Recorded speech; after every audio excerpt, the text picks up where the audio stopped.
What's up, Cougar Nation? Welcome again aboard the Hype Train podcast. I'm your host, Joe Wheat. That's at Joe Wheat27 on X. As always, with my boys Trevor Levitt and Chandler Miller today.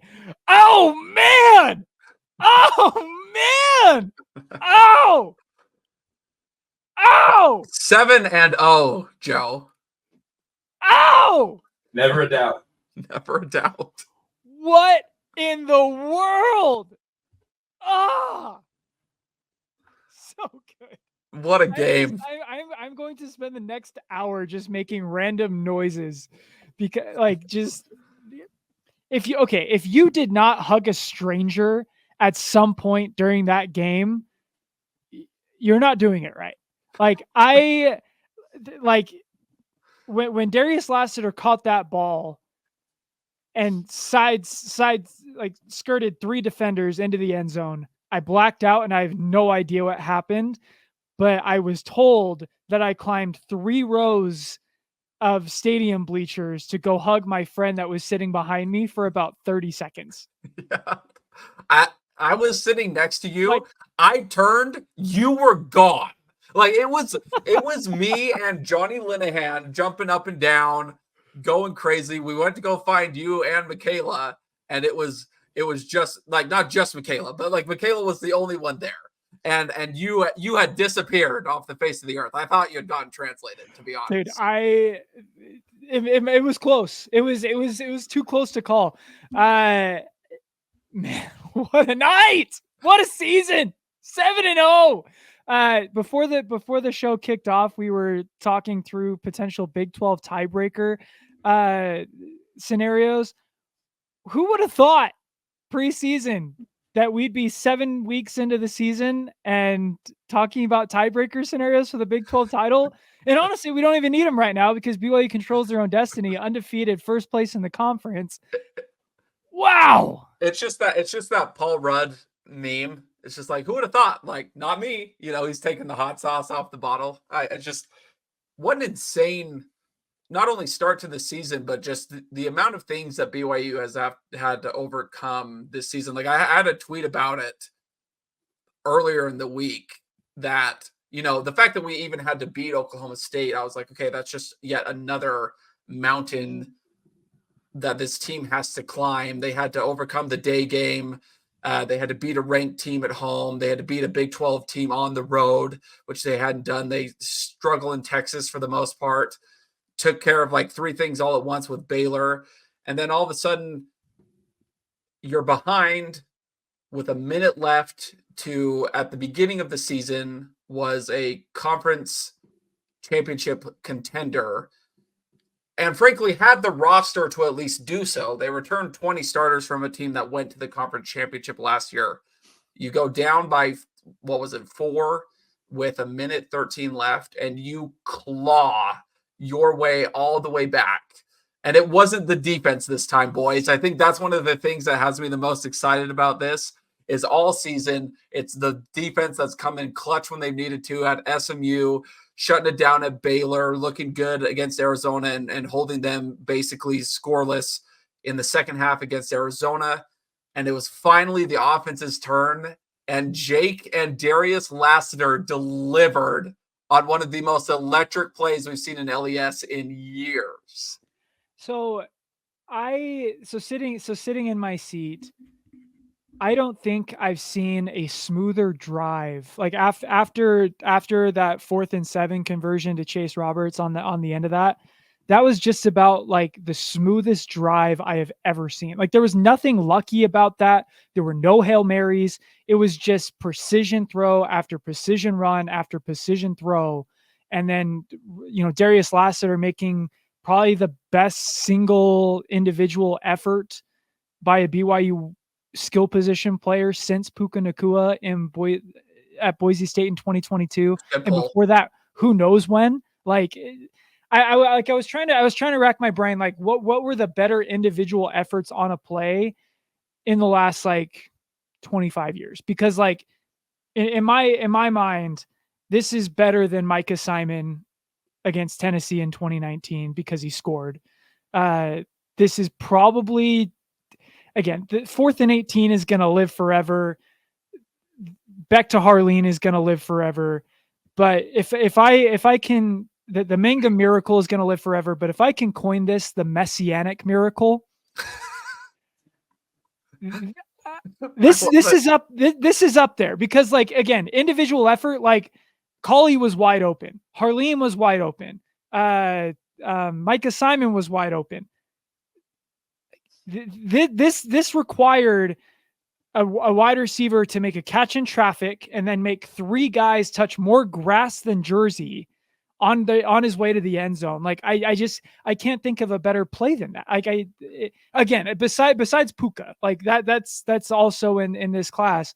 But like with what this play meant, this is going to end up in highlight reels for the rest of BYU history if BYU can finish off this season like it's looking like they are.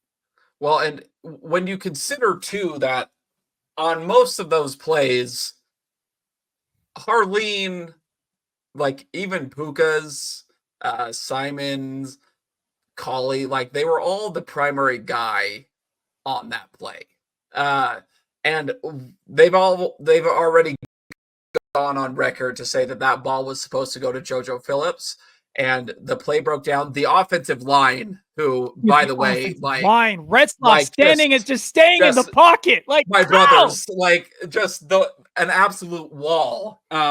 Beauty. Like the play breaks down. Darius sees an open spot in the field, and he gets to that spot. Jake Retzlaff, that entire drive, like you want to talk about like PFF, like big time throws. He probably had 4 in that drive alone.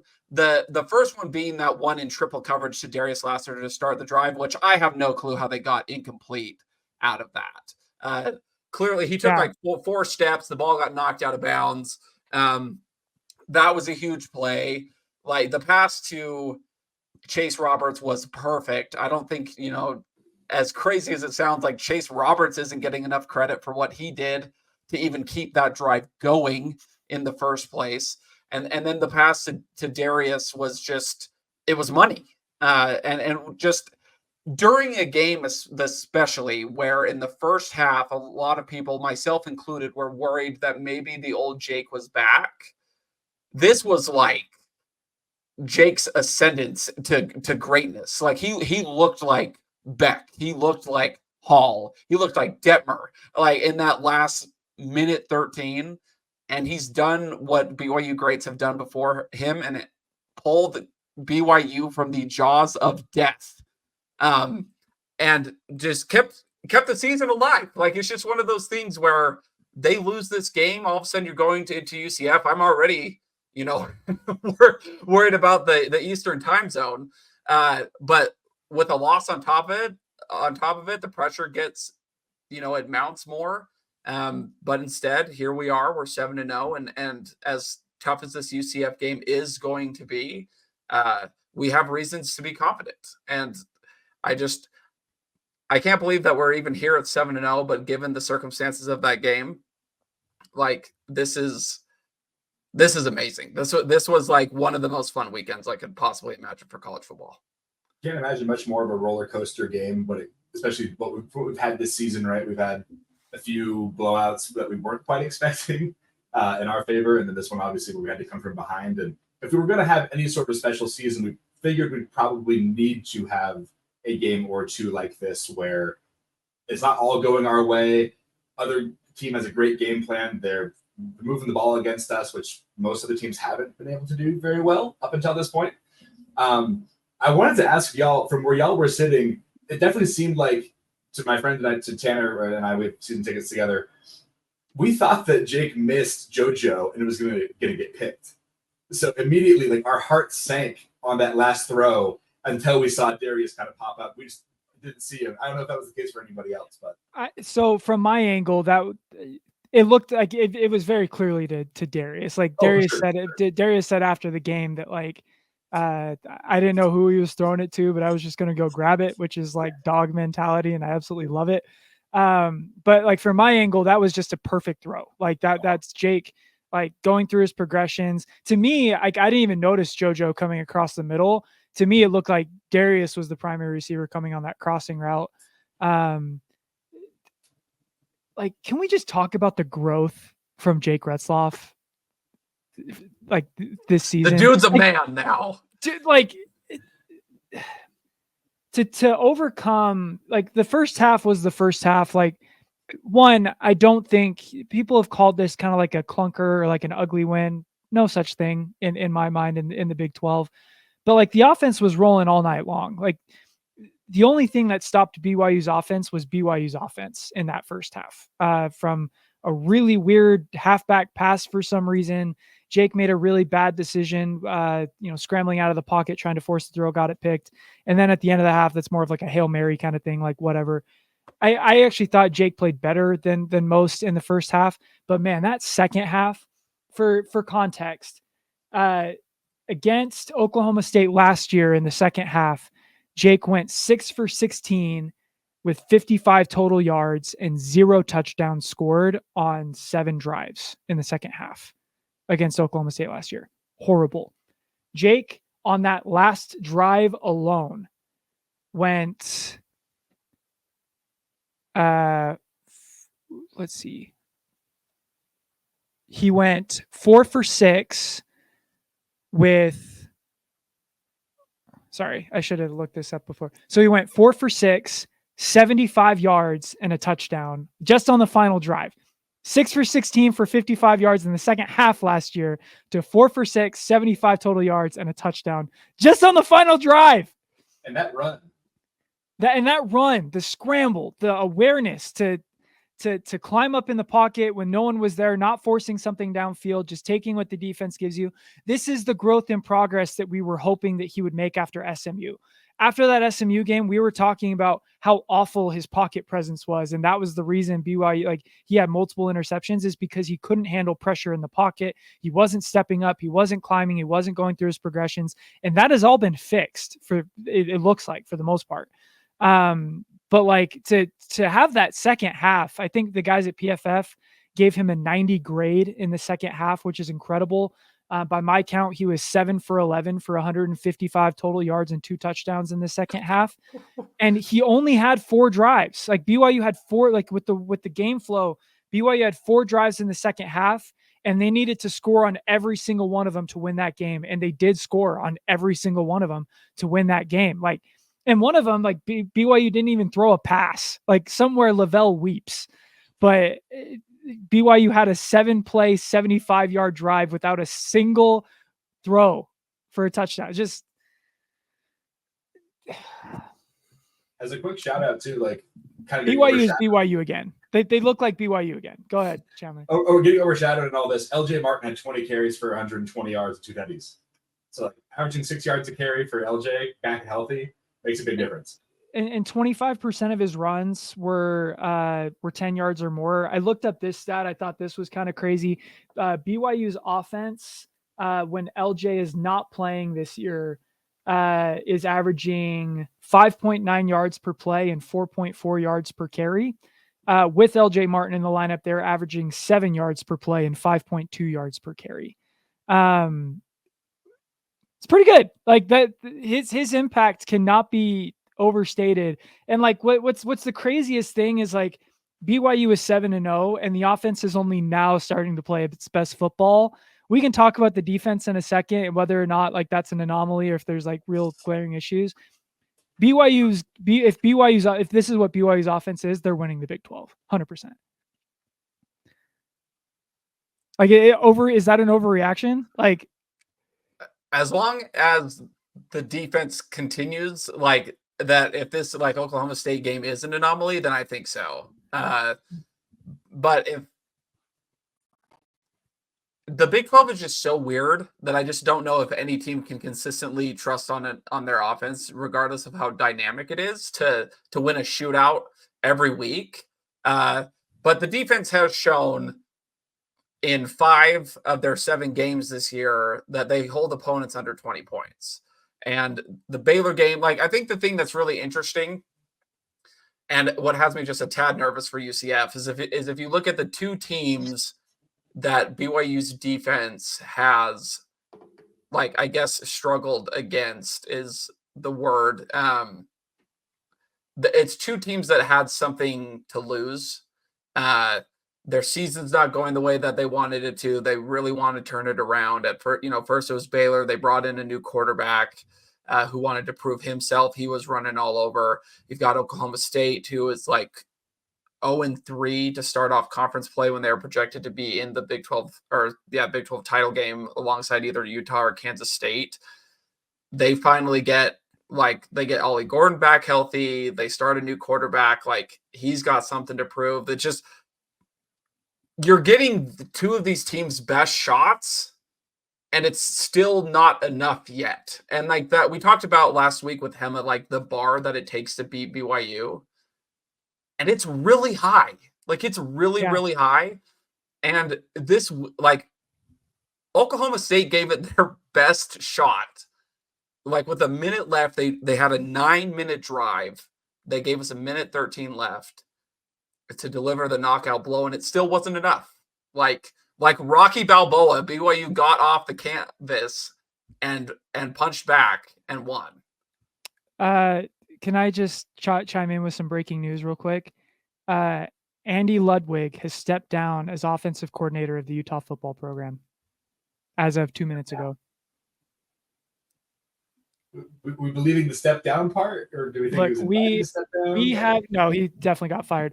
Look, we got Utah football players out here posting on their Instagram stories things like wasted talent, things like free me.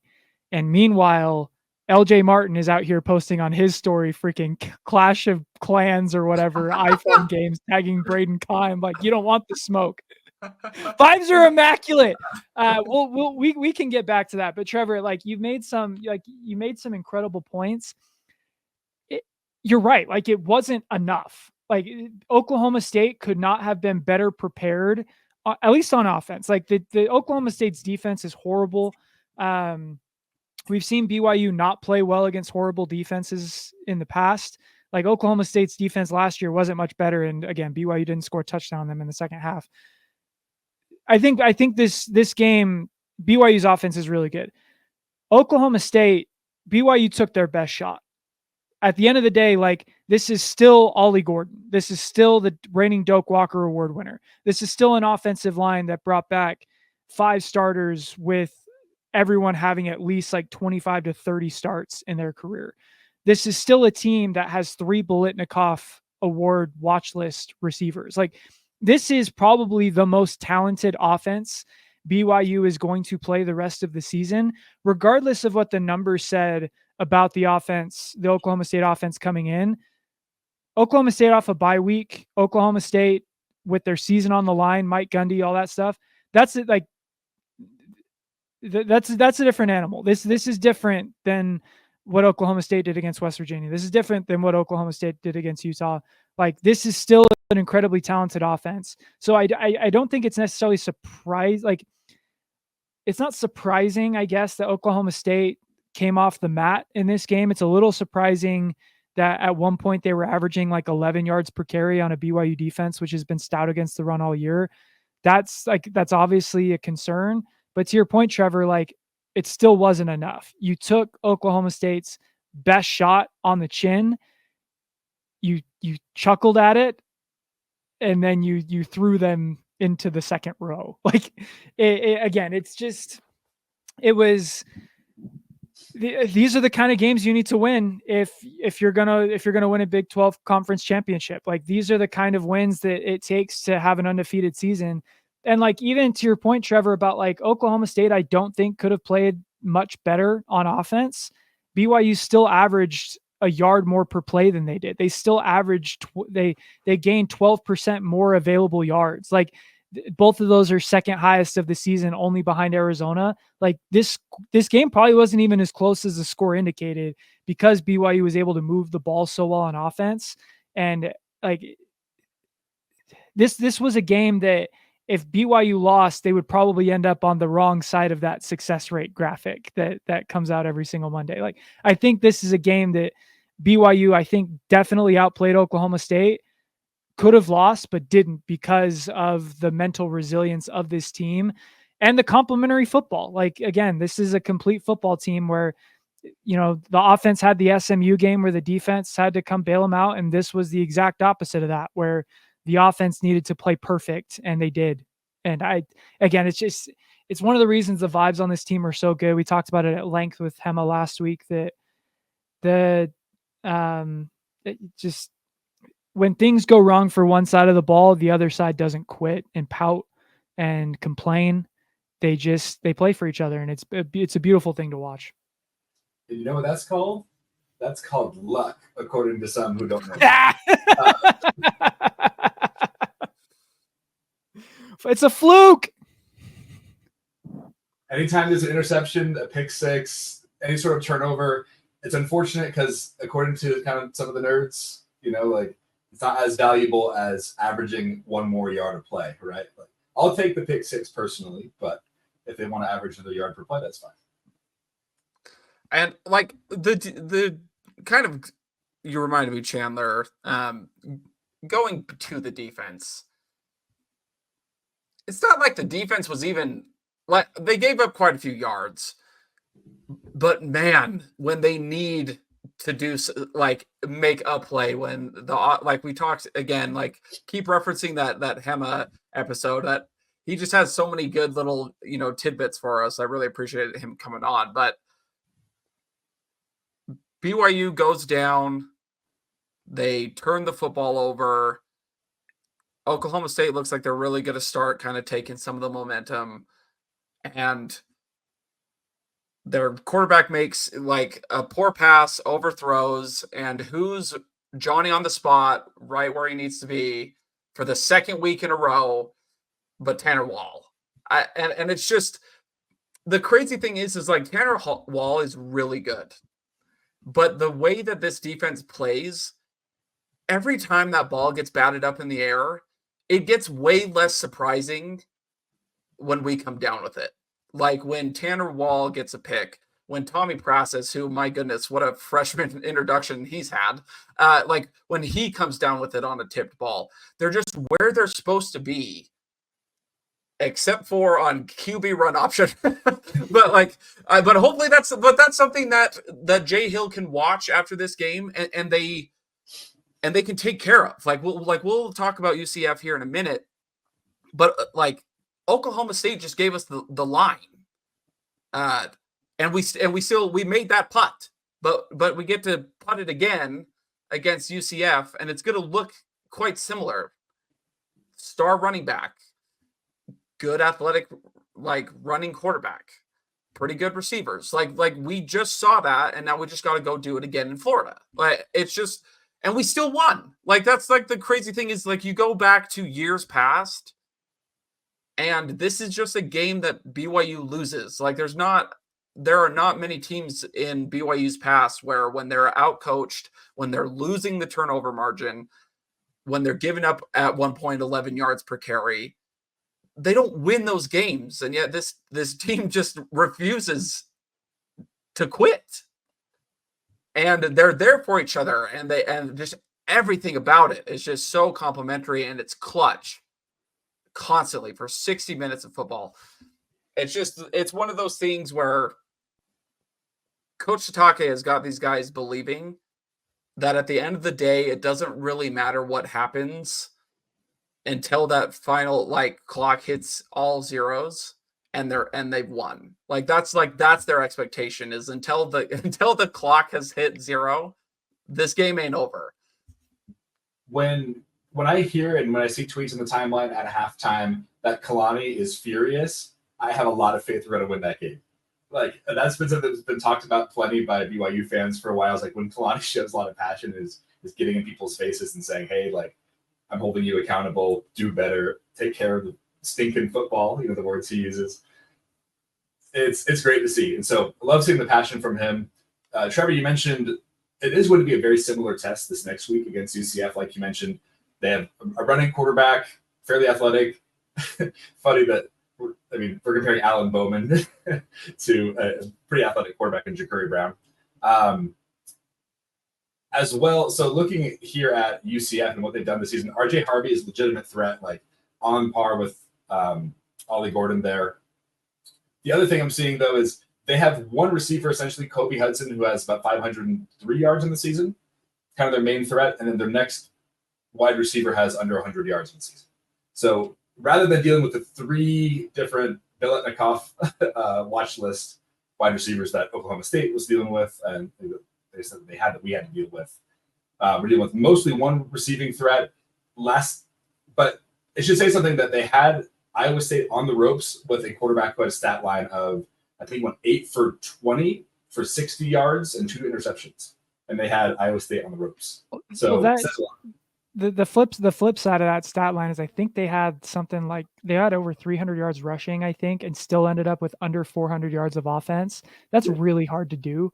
I mean, we'll get to kind of our UCF preview in a little bit, but like this is kind of a mulligan for UCF is a mulligan for Oklahoma State because it's a very similar built team, not great on defense, but can turn you over if you're not careful. They run the heck out of the football, and they've struggled for large stretches of this season, and then came alive against the top 10 opponent on the road, only to lose on a final drive 38-35. Like it's the same picture.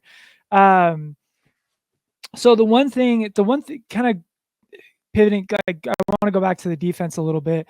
The one thing that's been crazy about the defense is like I don't think, like outside of that first drive when Oklahoma State was being like they had like a 50-yard touchdown by Ollie Gordon, and at the end of the first half they allowed like another 50-yard run. Outside of those two plays, I didn't feel like Oklahoma State was like particularly explosive on offense, but they just were able to nickel and dime the BYU defense in every way, shape, and form. Like BYU's defense could not get off the field, and this is an issue that we've seen really since the beginning of conference play. And this is the first time that it's really made a difference. But like BYU's defense right now has allowed 85 first downs in conference play. 62% of those first downs get to third down, which is like 73% of first downs have a third down attached to it. That's a really high number, and that's really good. Like it shows that offenses aren't able to generate huge plays off of you on first and second down. But again, on third down, for whatever reason, this BYU defense just cannot figure it out. And it really kept this game from being another blowout. Like I think like that's kind of what's crazy is BYU's defense has been nails this season, but there's this one glaring weakness that for whatever reason they can't cover the middle of the field on third and 8. I don't know. Like, is this fixable, or is this just something BYU is going to have to win in spite of? I mean, anything's fixable. I feel like that's maybe a cop-out answer on my end, but I just, after a while, you do kind of just start to sink into your tendencies. But it is something that I feel like BYU, I think the biggest issue that BYU has ran into with Oklahoma State is the fact that Oklahoma State had so many options, especially on third down with those receivers that we've touched on ad nauseum at this point. But for me, this game was the biggest struggle on third down because of who they had coaching opposite them. Mike Gundy has been in this situation 8 trillion times. Like, he's going to go down as one of, if not Oklahoma State's best coach ever. He's had guys who have won awards. He's been in big games. He's won championships. Like, he's just done all these things. And so for me, at some point, I just felt like it's like, man, I just got to kind of tip the hat to the guy holding the play sheet on the other side, and not so much put it on the defense. That being said, there are things that they can fix, right? But during that game, it really was like, man, like Mike Gundy really is just kind of putting on a masterclass out there, keeping his guys on the field, and it showed. And so, is Gus Malzahn like that? We'll find out. But on Friday, Mike Gundy showed who he was, which is a really good football coach in my opinion. 1,000%. So it's, again, like, ugly win or not, this isn't like narrowly beating Oklahoma State is a lot different than narrowly beating Utah State or Wyoming back in the independence era. Like BYU in 2016 beat I think 4-8 Mississippi State team in double overtime, and we rushed the field for it. This is the kind of game in independence that we would be talking about as an all-time great, just because it was a P4 team that came into BYU's house and BYU beat them. Like just because, again, we're in the Big 12 right now, the bar has shifted, but like that's still, again, that's a really solid win. It's a win that it's a game you have to come away with if you truly want to have a special season. We've kind of talked about that ad nauseum. But like BYU is they're just a resilient football team, and it's so fun to watch. Looking at the broader picture, this is your favorite BYU football team since when?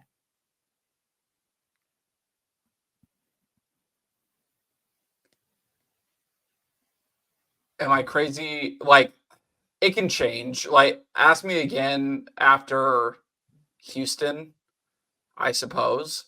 But as things are currently going, am I insane to say since ever? Like, I just Like don't remember. of our lifetimes? Yes. Yeah, like I was born in 95, so like I wasn't conscious for 96. That probably would have been the better season. But like I don't know, this feels better than 2006. It feels better than 2009. Definitely better than 2008. 2020 was similar in terms of like national attention and like playoff implications, but like the schedule, it was hard to like, I spent a lot of my time arguing on Twitter about how the schedule doesn't matter and BYU is actually good. That's not an excuse this year. BYU is 7-0, just like they were in 2020, getting the same amount of national attention while also beating multiple top 25 teams and pulling off miracles against Oklahoma State at home on a Friday night with the country watching. Like, I think you're right, Trevor. Like, this is probably again, if they finish the job, it might be my favorite team ever that I've watched. There's just you have everything. Like, they have like the swagger of the Nakua brothers in 2021. We have that. Like, Darius and Keelan are those guys. Like, yeah. This season would have Forrest Gump excited. Like, it's been a box of chocolate, but everything's been good. Like, but you don't know what you're going to get. You get blowouts against teams you shouldn't blow out.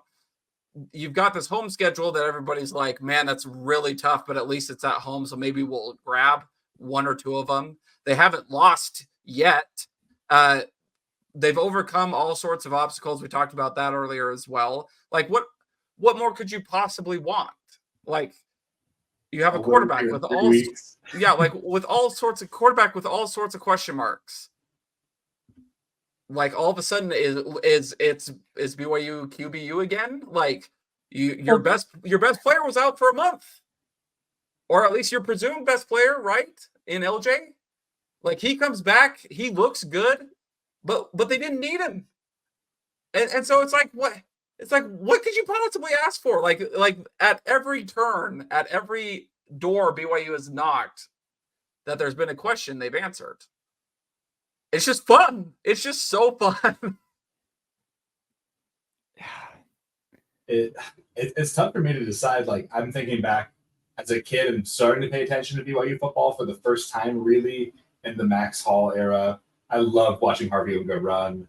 Austin Collie was a menace. Like, I remember watching the 4th and 18, and like, it's hard to throw it back to that. But if the season continues on the same trajectory, a win here in 3 weeks in Salt Lake would be really nice. That would do us some favors there. But it'd be hard to deny that's probably my favorite team of all time if we can do that and carry on this momentum throughout the season. Yeah, I mean, you gotta win Saturday. Like, keep the train rolling. But if you win on Saturday and we get 2 weeks ahead of the Holy War, to just share our feelings about the state of both programs and where we're at right now is going to be a glorious 2 weeks. But again, you got to take care of business on Saturday. Have we beat the hype of the Oklahoma State game enough? Is there anything else you guys wanted to talk about? Yeah, one other thing. I'm about to say very positive things about the production team. I'm also going to say one very old man yells at cloud thing at the end. Okay, so just bear with me. The production this year has been insane, and I think one of the things that they do really well is there's something new every game. Like the opening night against SIU, you don't roll out anything crazy, but you get the classic turbulence. And with it being the first game of the year, it kind of just takes care of itself. Like you don't really have to worry about anything there. But then you come back for Kansas State, they recreate the like 95 Bulls like introduction with all the Cougars running in. They've got the, I guess the production team isn't really in charge of the uniforms, but essentially they pander pretty heavily to this 96, and then obviously the game is insane. The Arizona game, excuse me, for it being a day game is as good as you could possibly ask for. And then you roll in to LaBelle Stadium on a Friday night, and there are drones everywhere doing all sorts of stuff, by the way. Like you've got Jake Retzlaff as a drone throwing a football. The football's actually leaving his hand. With the same throwing motion, mind you. Yes. That thing had some zip on it. That's what zip looks like. Certain media members. Anyway, and you've got rah, like go Cougars, just like all sorts of stuff going on. You've got Cosmo on top of the billboard banging the drums. And that's all like fantastic. Like excellent job. The drone thing was fun. After a while, I felt like it started to kind of take away our attention from the game. Like, I felt like we've gotten to this point with some of the production where it's meant to just kind of lock you in, right? Like the Kansas State game was perfect because it's just giving you into that kind of 96 vibe. And then you're locked in to watch BYU just absolutely lay the hammer to a very good and has yet to lose since Kansas State team. But when the team is running out and I'm looking around and there are phones pointed the opposite direction because we've got drones going on, that for me as kind of like a BYU-aholic, that kind of gets me just a little because all of our attention should be on those guys running out. And that's not to say like you're a bad fan if you're looking at the drones. They're really cool. And I don't even put it on the fans. I just think the production team is like, let's just dial it down just a little and get our attention focused back on what really matters here. But it wasn't a bad thing. That was just my 2 cents on it. What a hater. What a hater. We got floating lights in the sky, things that would make the cavemen shudder and build a new deity to worship. And Trevor's like, I don't know, like we're breaking eye contact with Trey Alexander as he's running the flag out. No, why are we putting lights in the sky when we've got stars on the field, gentlemen? That's what I want. Wow. No, my only complaint is that they played Katy Perry firework like right before a crucial 4th down on the final drive. Like there's a reason BYU got scored on there, and it's because we decided that Katy Perry was what we needed. This reminds me of the uniform thing where like we are so good at it. Our uniforms are some of the best in the land. And then at times last year, it's like, oh, maybe we did a little too much there. Like, let's just reel it back in, focus on the fundamentals. We appreciate what you do. Let's just focus on that. Well, that's the other funny part is the reason we spent so much time talking about uniforms in years past is we were so good. There was nothing interesting to talk about anymore. And so we had to talk about uniforms. We were approaching that level of good. We're in week 7 and my biggest complaint is, do we need the drones?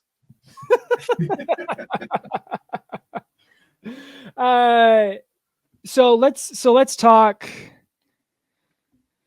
I don't know. Do we wait to talk about Big 12 championship contention, and do we wait until after the UCF game to do that? I have to wait till after the Utah game. Wait after the Utah game. Yeah. That's just okay. me. Okay. I think there's going to be a lot determined in those last 2 weeks as well, though, with like Kansas State plays Iowa State. Like there's a lot of like the heavyweights that play in the last 2 weeks. We have the luxury of having a slightly easier schedule towards the end. And so a lot of that will be determined there in the final 2 weeks. So yeah, it's probably, again, sample size is probably too small at this point. Just keep winning, take care of business on Saturday. All that stuff will work itself out. I'd like to stockpile good karma. Yeah. I'm going to throw all that out the window now because I know our fan base has some things that they would like to talk about, certain occurrences that happened on Saturday. I heard all offseason that the 4 best quarterbacks in the state of Utah all played at Utah. All offseason, I was hearing about Utah's 4th string quarterback would start at BYU this year. Where are those people now? Where are they? Because you guys were all up in my business, all up in my mentions all summer long, talking about how this conference is going to be boring because it's going to be too easy to win. You know, Utah's offense is going to return to their former glory. Utah is the next Clemson. Like that's our ceiling is Clemson. Where are you now? Because for the 13th time in the P5 Utah era, Utah has lost 3 games in the regular season. For the 13th time in 14 years, Utah has guaranteed at best a 9-3 record, which we know based off of where their offense is at right now, that's not going to happen. But you've lost 3 games every year. And the fan base is talking about selling off their season tickets. Like, this is who you are. This is who you've been. At your best. The best moments in Utah football history, you were 9-3. It just is what it is. You were 9-3. Congratulations. The best stretch in Utah football history, and you lost 4 games a season. Best stretch in Utah football history over the last 5 years, and BYU has a better win percentage than you do. Like Trevor, there was a really funny tweet that it was a Utah fan basically saying like, man, BYU fans, I don't know how you did this for so long, or something along like watching a team like this for so long. BYU has won more than you at your best. What are you talking about? How have we lived through this for so long? I have watched what is it? 3 5-0 starts over the last 5 seasons. You have witnessed 1 in the last 20. That's crazy. Kyle Whittingham has never started 7-0 in a power conference. Ever. This is a quote unquote national championship head coach, and he has never started with 7 straight wins to open a season. My, oh my, talking about the deepest team in Utah football history, talking about the most talented team that Utah has ever put on a field, this year's team. And all it took was a water cooler to send you to 4-3. That's crazy. A water cooler. How do you cut your hand on a water cooler? There's no edges on those things. How? That's crazy. And then like freaking Isaac Wilson is getting his bell rung on every single snap. Every single snap, he's getting driven 15 yards backwards, and they immediately cut to Cam Rising, and Cam Rising is smiling and laughing at the sidelines. I would be livid. It is shocking to me that he doesn't have a diamond Cuban link chain on the field just to flaunt his wealth. That's the thing that you failed to mention so far, Joe, is all of this that you've just rang off has come at the tune of $2 million. You spent $2 million for a wall decoration. That's crazy. That's actually crazy. Like, honestly, like realistically, is Cam Rising one of the highest paid offensive coordinators in college football? I mean, with Ludwig stepping down, he might be the one calling the plays. Yeah, right? Like you already got a guy who's been in college football for 8 years. He's probably longer tenure than anyone else on your coaching staff. Why not throw a headset on him? Utah's got grad assistants that have not been there longer than Cam Rising. My gosh. This is your king. This is your program. This is the program that I was told was going to run this conference. It was just too easy. The Big 12 was too easy, and the Pac-12 was the superior league.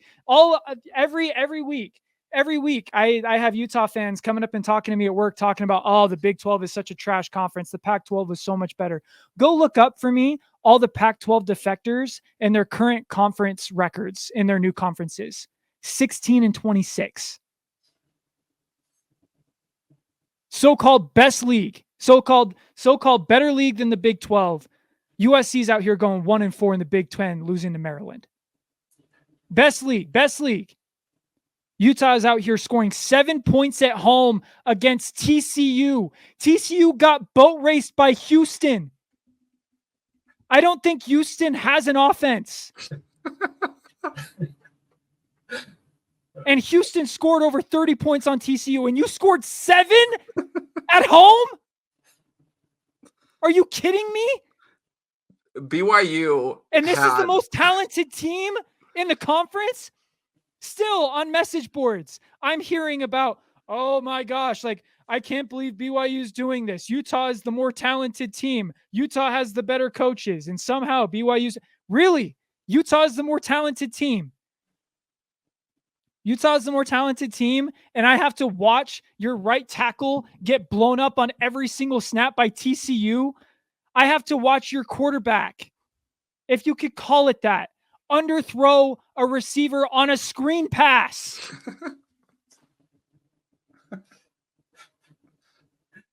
Joe's original question was, where are these people? They deleted their accounts, so they're gone. I don't know when they're coming back, but a lot of accounts and tweets have been deleted subsequently. And like Joe said, we've been winning more even during their so-called golden era, and all they have to show for it are 2 conference championships for a conference that no longer exists. I actually Googled Pac-12 championship, and I was told that it doesn't exist. So I think it's fake. It could be. My favorite stat that Joe sent last night was, because we went over this final drive of BYU's. BYU had 11 less yards gained in that final drive to win the football game and go 7-0 than Utah's offense had in the entire first half. No, it's even better than that. BYU gained 9 fewer yards in the final 35 seconds of their game than Utah gained in the first 35 minutes of theirs. Best team ever, guys. Dude, I just can't. Deepest team ever. P5 depth. All I've heard about for the last 15 years is the talent gap and P5 depth. And 5-7 isn't bad. BYU, you just need time. You just need time to build depth. BYU has won 7 games already this season. And so to you, Utah, I say, it's okay. It happens. Every team, once they get elevated to a Power 5 conference, they go through some growing pains. You got to build some depth. 1-3 start. That was expected. You've been playing. Look at the schedules for the last 5 years. Look at the schedules for the last 15 years. It's just not the same. And so it takes time. And so look, I get it. You've had a really strong run in a lesser league. And as a result, you got elevated to a better league. That's great. Congratulations. But it's going to take some time. It's going to take some patience. So don't fire your coaching staff yet. Apparently you didn't heed my words already. And you decided to fire the only offensive coordinator that Utah has ever had. You know what? I need to go back and look at this, because I'm not sure Utah has fielded a top 20 offense in the last 15 years that was not called by Andy Ludwig. Why don't you guys? I'm gonna look this up. Why don't you guys take over? And here's the thing that is the one unfortunate, I think, from this whole situation is that, and it is a little bit validating, because not only did we hear I'm about, sorry, Mom, by the way. I'm so sorry, Mom. I'm begging you, just do not listen to this episode. like, we hear about BYU all the time, and how bad they are, and little brother, and all those comments, and then we have players that go on to the NFL, like one Zach Wilson, and when we're a little bummed that the New York media is taking shots at Zach Wilson and we step in to defend him, who comes along to tell us again that we're being asinine about it? But Ute fans. Well, he sucks. He's bad. The media is just saying what they want to, what they're seeing. Well, guess what, guys? You guys have your Connor Hughes this year with Andy Larson, who decided to hop on the Twitter machine last night and say, boy, Isaac Wilson sucks at football. Dude, if I was the Wilsons, man, I would get my boy out of there as soon as possible. And the thing is like, I don't even want to dance on that grave. It's just a really crappy situation. I literally have watched it with Zach Wilson for 2.5 years. Just get reamed by the media, reamed by his fans, and just dragged through the mud. And I'm convinced it's not even his fault. I don't think it's Isaac Wilson's fault. The dude is 18 years old. The dude was wearing I Heart Lone Peak cheerleader shirts less than 12 months ago. That's how young this cat is. It's not his fault. The offensive line is not very good. And yet, what does the media do? They go after the quarterback. He's supposed to be your future. That's where you are. You are the Jets. You are currently the Jets. Half-decent defense. Offense can't seem to figure it out. It's just not... It's not fun, is it? It's not fun. And that's why there's a part of me that this monologue is fun, because Joe, if anyone deserves to let some demons out, it's Joe Wheat. Just with the amount of things that have been said, the nicknames, the backhanded comments, the whatever from Ute fans. But I don't really want to say much on this whole Utah situation, because I just lived it. And I would rather not bring that turnstile back around too quickly, to be honest. I kind of believe in a little bit of karma. But this is what it feels like. This is what it felt like for 2 years. Our college team was winning games, but Zach Wilson, you want to know what the Zach Wilson situation felt like? This is it. And it's your football team that has to deal with the mess. Dude, this has been a perfect 3 weekends. I literally could not have scripted 3 better weekends for me. Okay, are you guys ready for this? My research has been completed. Still working through some of this stuff. So Andy Ludwig called the Utah offense from 2008 to 2009, I think, or he was there before that, but he was their offensive coordinator during the dream seasons that they had. Since he left in 2010, these are their yards per play rankings. And from 2010 to 2018, when Andy Ludwig joined up again, these are their yards per play rankings in the country: 75th, 72nd, 61st, 94th, 90th, 95th, 109th, 98th. This is Iowa or Utah? That's Utah. Okay, you convinced me it was Iowa, and I'd believe you. I think Iowa might be better. Just in the last, from what is it? What am I at right now? 2014. Let's look at 2013 just to be safe. So since 2013,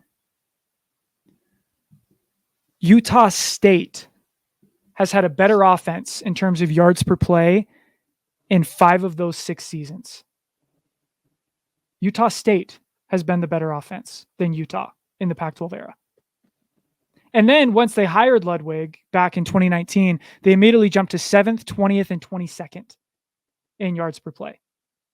And they just fired that man 2 weeks before the Holy War.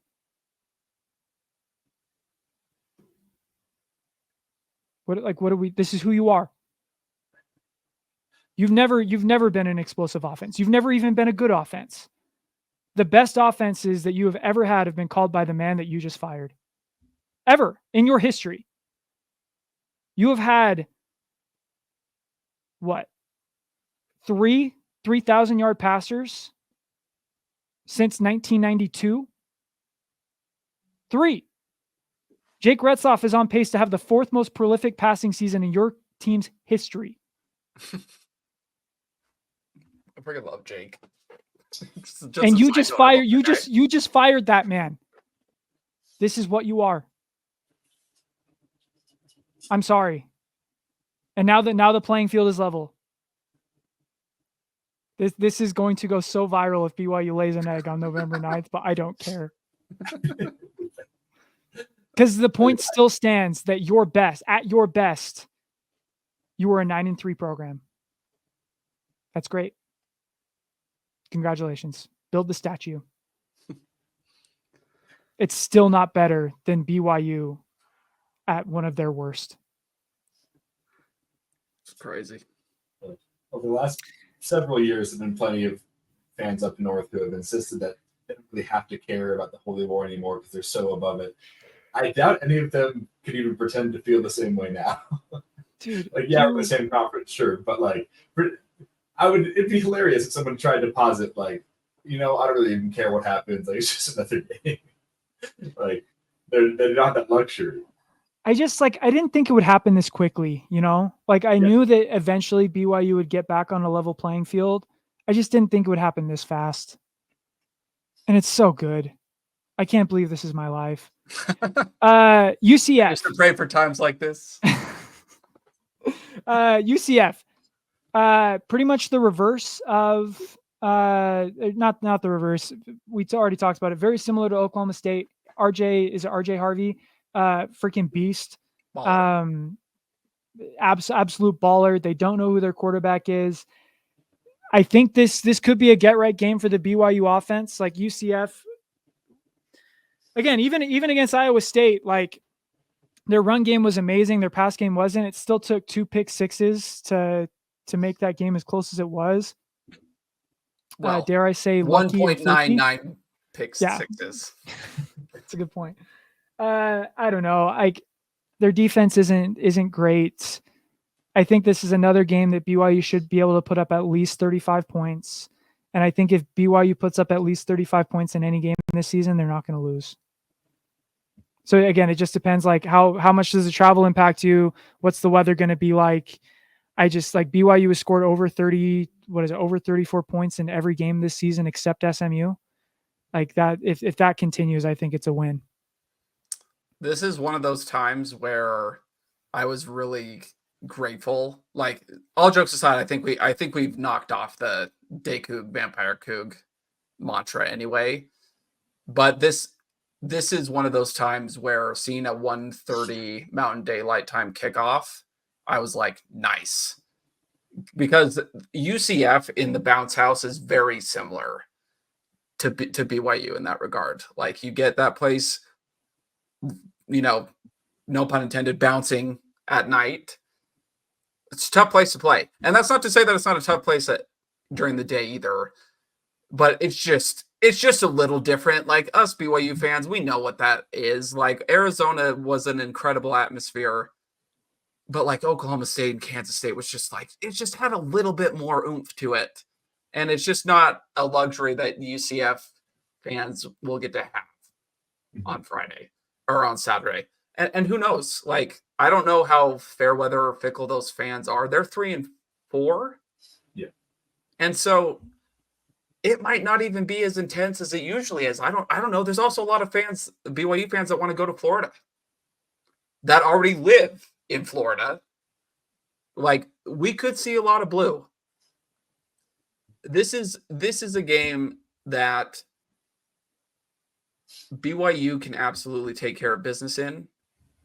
I just, the more I look back on this Oklahoma State game, I'm grateful for the win, but I'm also very grateful for how BYU won, because they just kind of tend to just focus on the squeaky wheels, and the squeaky wheels are exactly what you needed to get right and get oiled up right before UCF. And so for me, this is a game that, if the defense is serious, like we believe they are, we should see some differences. And I think that in itself is enough for BYU to at least skate by and get a win in Florida. Looking at, just as this is going to be probably a summary, I'd imagine, of how this is going to go, but looking at the top 5 rushing teams in the country in terms of yards per game, you have Army first with 359 yards per game. You have Boise State next with Ashton Jeanty, says enough. UCF is next there at 280 yards per game, and then Navy immediately after. We're going to need to sell out defending the run like we are playing Army or Navy. It's going to be one of those games. I'm not as worried about the passing attack, even less worried than last week, which is saying something, considering that the few times that Alan Bowman or Rangel were thrown downfield, there were 2 picks there. It's going to be a lot of just, can we win in the trenches? Can we slow down RJ Harvey? If we do, and if we make better plays on third down, I like our odds a lot. Just get out in front.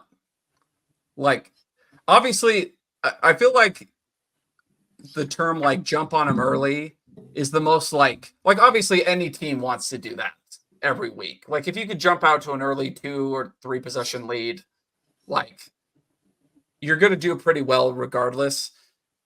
But this is one of those teams, like Chandler, that you were talking about, where if you can neutralize RJ Harvey purely by taking him out of the game plan and what they need to do in order to just get back into the game, you're in a really good spot.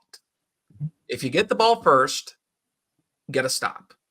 Or score, excuse me. If you get the ball first, score. If they get the ball first, get a stop, go score. Now they're playing from behind the rest of the game. Like that is the formula. Don't let them stay with you. Don't let them run the clock. Have 9-10 minute drives. Take the ball out of your offense's hands. Like the Baylor game. Like, you jump out like that, you're walking home at 8-0. Mm-hmm. Like, that's just how this game ends. And so that's going to be, it's gonna all come down to tone on Saturday. And if the tone's right, then we should be okay. And to that note as well, like jumping out ahead early in the game, but also drive by drive, playing ahead of the sticks. If we can get a tackle for a loss on a first or second down and force them into more obvious passing situations, like, I trust that we're going to hold a lot easier than if they are averaging 4 or 5 yards a carry. They have a lot of 3rd and 2s. That's a very different situation. But jump out ahead, but whether it's on first or second down, as well as let's make some big plays in the first half and make them try to play from behind. I don't know. This is a game that BYU should definitely win. Like, I think it's probably the toughest game left on BYU's schedule at this point. My one concern for UC, like, I think UCF can absolutely beat BYU, especially if the BYU defense that played against Oklahoma State shows up again. Like, UCF's offense is definitely every bit as dangerous as Oklahoma State's is. The question for me is, UCF was fighting for their lives against Iowa State and came up short. And so emotionally, what does that look like? Going from like a super late night kick, losing that game the way that you did, what does that do to your team emotionally? I'm really interested to see if they come out firing at a second chance to beat a top 11 team in the country at home. Like, it's homecoming. I think that place is going to be rocking, but I think there's going to be a lot of BYU fans there. They're going to have something to say about it. I don't know. Like, I again, all you guys have made some really valid points. I'm going to predict BYU wins 35-28. I'm going to say. That's going to be my exact same number. Again, I think BYU's defense is good enough that they're going to keep UCF under 30. BYU's offense is clicking right now. Again, UCF's defense isn't great. They give up 530 yards to Iowa State, who's about the same level of offense that BYU is. So I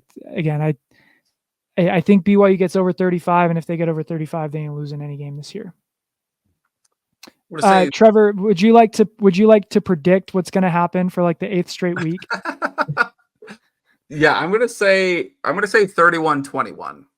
I think we're going to see, like, I think the defense gets right, but just the manner in which UCF moves the football, I think BYU can get over 30. I just don't know if it'll be by much, just because I don't know how many opportunities they'll have with as much clock as UCF will run, given their style of play. So I'll say 31-21. And then, see, now I'm feeling a little bit of pressure to get it right. You know what I mean? Like, I'm also a little worried. I am also a little worried that I crescendoed. Cougs thrive under pressure. Cougs thrive under pressure, Trevor. You got this. We say the defense forces 2 turnovers. Ooh, I like it. I mean, not a huge hot take. They've done that in every game since. It's gonna keep happening. No, I think that's good stuff. What about you, Chandler? What came to mind, I was going to say initially as well, 35-28. I was going to go with defense with 3 turnovers, just turning it up a little bit. Okay, I got to rethink mine then. Come back to me. Yeah, I would say 3 turnovers. I think if we can force them to a lot of obvious passing situations, like I trust we should be able to clamp their weapons on offense, force them to make some errant throws. So yeah, pretty basic there. Not too hot of a take either. I think that's very attainable. But do I bless the offense or the defense? Who needs it? Defense. I think UCF under a 90 quarterback rating. So whoever UCF's quarterback is, I have no idea who that's going to be. He's going to throw for under 90 pass efficiency rating, which for what it's worth is like really, if you don't know, it's really, really bad. Really bad. Isaac Wilson is better than a 90. What'd you say UCF's rushing average was, Chandler? About 280 something yards, 280.3 yards a game. I'd say under 200. Oh, I was going to do like 220. Oh, fine. BYU holds that rushing defense under 220. Or no, 200. 200. If that happens, BYU's winning by a bunch. Yeah.